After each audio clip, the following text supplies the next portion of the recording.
had got more brains. I thought he was more of a businessman.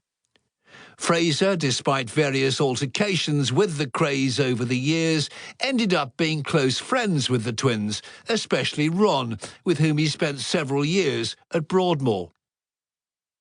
So professional boxing was out for the twins, and they couldn't sing. But their fame as gangsters has kept them in the public eye in this country for as long as 60s icons, the Beatles and Elvis Presley.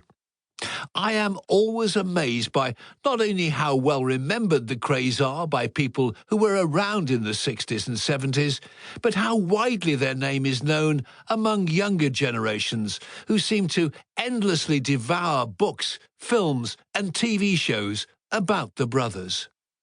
The documentary I made for Sky about the Krays has been repeated several times and, as I write, is still being shown. When first transmitted, it attracted the biggest audience Sky's crime investigation channel had ever known. And the Krays' fame is not confined to the UK. Their name is known on the continent, in Australia, and thanks to the Kemp brothers' 1990 film, in the US. Our story, when first published, spent several weeks at the top of the Sunday Times bestseller list. What is their long-lasting appeal?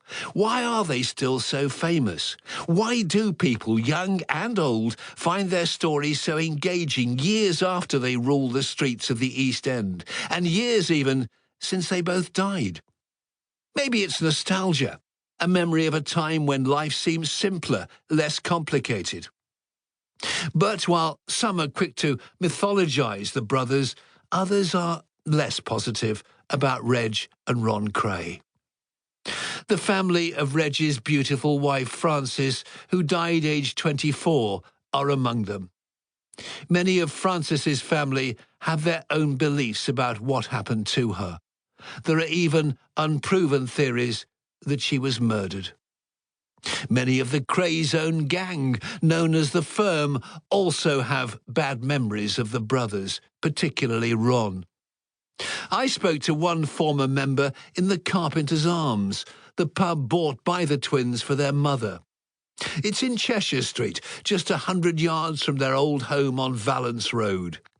Today it's considered a trendy place. Back then it's been claimed the counters were made of coffin lids. The former Firm member told me, "I fell out with Ronnie, but then I got a message to meet him in a flat. I thought we were going to talk things over, get things sorted, but when I got there, he was with some other guys from the Firm. Ron started to slag me off. He was screaming and shouting. Saliva was coming out of his mouth. Then the guys held me down while Ron got a red-hot poker from the fire and held it against my face. I screamed and screamed. I've still got the scar. But Ron just fucking laughed. He was a cruel bastard." Working on this book with the Kray twins was never going to be easy. That was the warning I was given by several people, including the governor of Parkhurst Prison and the medical director at Broadmoor Hospital for the criminally insane. The project began in 1985, after Reg saw a programme I'd hosted on Coast to Coast, the nightly news listing for the south of England. I remember the report vividly. It featured the father of a young girl whose life had been saved by a kidney transplant. To show his thanks, he wanted to raise money to buy some specialised equipment for the hospital. A couple of days after the programme had aired, I received a letter franked by HMP Parkhurst. It was from Reg Kray. The writing, difficult to decipher because of the scrawling hand that Reg shared with his brother, said, "I watched the film on your programme. I'd like to help. There are some talented artists here in Parkhurst. You could sell some of their paintings to make some money." I confess I was a little startled to receive this letter.